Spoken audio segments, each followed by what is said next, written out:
जैसा कि आपको पता है, पिछले वर्ष 2 अक्टूबर को गांधी आश्रम भितिहरवा पश्चिम चंपारण से जन सुराज अभियान के तहत जो पदयात्रा हम लोगों ने शुरू की है, उसको 15 महीने से ज़्यादा हो गए।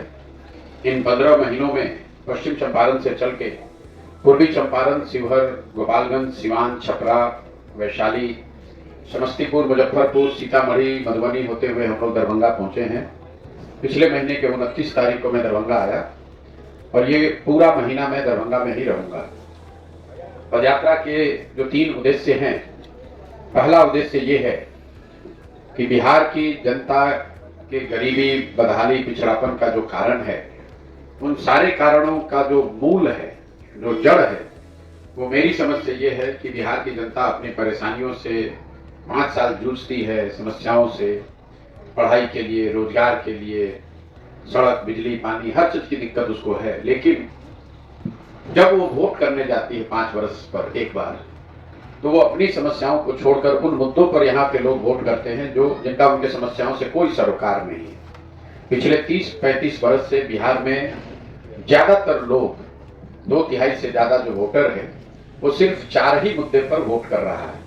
पहली बात तो जाति की है कि अपने जाति का जो व्यक्ति उम्मीदवार है, लोग उसको वोट करते हैं। दूसरा, जो जाति पर वोट नहीं करते हैं, वो धर्म के नाम पर, हिंदू मुसलमान, मंदिर मस्जिद के नाम पर लोग वोट करते हैं। तीसरा, एक बहुत बड़ा वर्ग है बिहार में जो लालू जी का जो एक फिनोमेना है, लालू जी खाली नेता नहीं है, वो एक फिनोमेना है, लालू एक फिनोमेना है, तो उसके डर से लोग भाजपा को मजबूरी में वोट करते हैं, या जो आदमी भी लालू के विरोध में रहता है उसको वोट करता है। और करीब 20% आबादी वाला जो यहाँ मुसलमानों का समुदाय है, उनको भी ना जाति धर्म इससे मतलब नहीं, उनको सिर्फ इससे मतलब है कि कौन व्यक्ति, कौन दल भाजपा को हरा रहा है, तो भाजपा के डर से लालू को वोट करते हैं। तो अगर इन्हीं 4 मुद्दों पर वोट पड़ता है, इसीलिए जो सारे और मुद्दे हैं वो चुनाव आते आते गौण हो जाते हैं। तो मेरी जो अपनी 10-15 वर्ष की सोच, अपने मेरे राजनीतिक सामाजिक अनुभव रहे हैं, उसके आधार पर मेरी सोच ये है कि जब तक जनता को इस बात के लिए समझाया, तैयार नहीं किया जाएगा कि भाई आपको वोट जिसको देना है दीजिए, लेकिन वोट आप अपनी समस्याओं के लिए दीजिए, अपने बच्चों के लिए दीजिए, उनके भविष्य के लिए दीजिए। तो पदयात्रा का पहला उद्देश्य यही है कि सुबह से शाम तक आप देखते हैं हम लोग गांव-गांव जाकर 200, 250, 100, 50, 500 लोगों की सभाओं में लोगों को ये बता रहे हैं कि आप अपने और अपने बच्चों के भविष्य के लिए वोट करें। वोट जिसको करना है करें, लेकिन अपने और अपने बच्चों के लिए करें। दूसरा जो उद्देश्य है, बिहार में लोग ये बताते हैं कि अगर मान लीजिए कि जनता सही लोगों का चुनाव करने को तैयार हो भी जाए, उनके मुद्दों पर वोट करने को भी तैयार हो, तो भी उनके पास विकल्प तो होना चाहिए।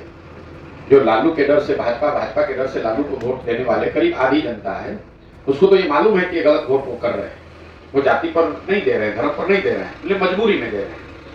उन लोगों को मजबूरी में वोट न देना पड़े गलत दल या नेता को, इसके लिए जरूरी है कि बिहार में एक नया विकल्प बनाया जाए। बिहार में 50% से ज्यादा लोग, आज विभिन्न सर्वे में ये निकला है कि 50% से ज्यादा बिहार के लोग ये चाहते हैं कि बिहार में एक नया विकल्प बने, एक नई व्यवस्था बने जो ये भाजपा, जदयू, आरजेडी से अलग हो। क्योंकि उन्होंने पिछले 30-35 सालों में ये देख लिया है कि इन किसी दल से बिहार का सुधार होने वाला नहीं है। एक नया प्रयास होना चाहिए, नया विकल्प बनना चाहिए।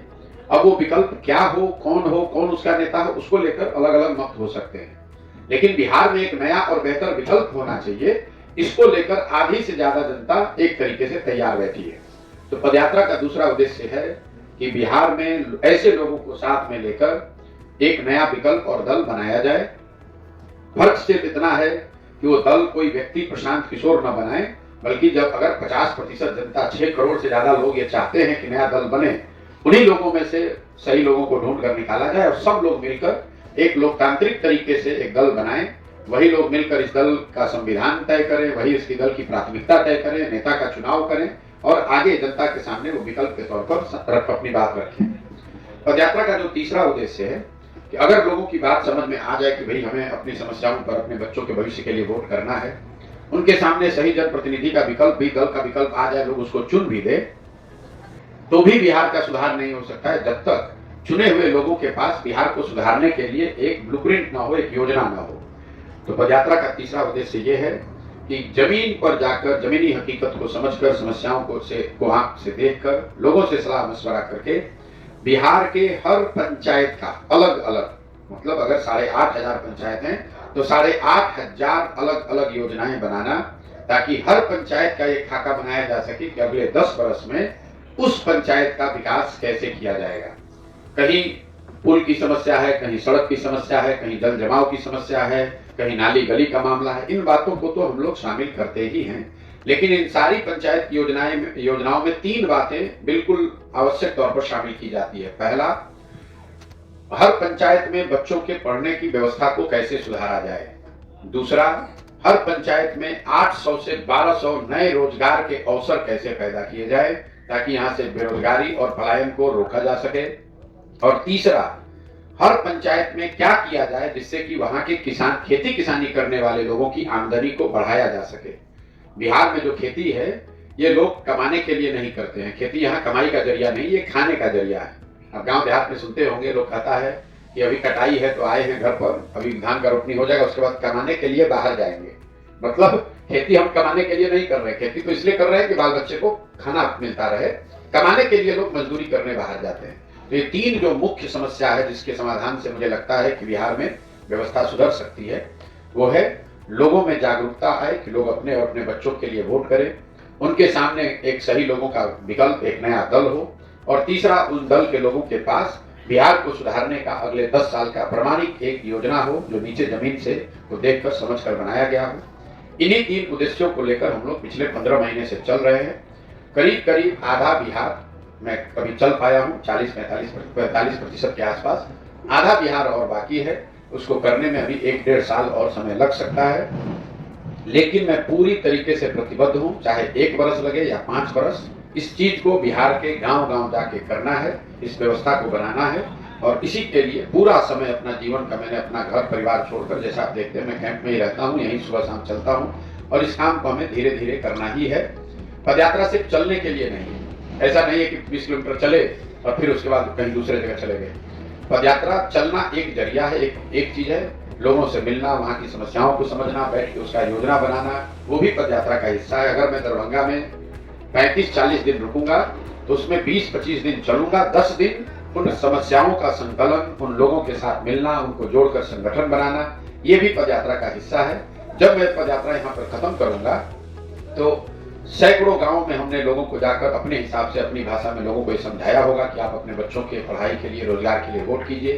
करीब 50 से 60 हजार लोगों को हमने चिन्हित करके निकाल लिया होगा, जो जन स्वराज के संगठन व्यवस्था को बनाने में संस्थापक के तौर पर जुड़ेंगे। और दरभंगा के हर पंचायत के अगले 10 साल की योजना का खाका भी हमने बना लिया होगा। ये जब पूरा हो जाएगा तभी हम दरभंगा से निकलेंगे। इसीलिए इस पदयात्रा का कोई दिन और समय, किलोमीटर निश्चित नहीं है, लक्ष्य निश्चित है। इस 3 काम को करने के लिए चाहे 5 दिन ज्यादा रुकना पड़े या 5 दिन कम, पूरा जब हो जाएगा तभी दरभंगा से निकलकर बेगूसराय को जाएंगे। अब आपके पदयात्रा के दौरान जो मेरे अनुभव हैं और या इससे जुड़े हुए कोई जो राजनीतिक आपके सवाल हैं, वो आप सवाल कर सकते हैं। बहुत बहुत धन्यवाद।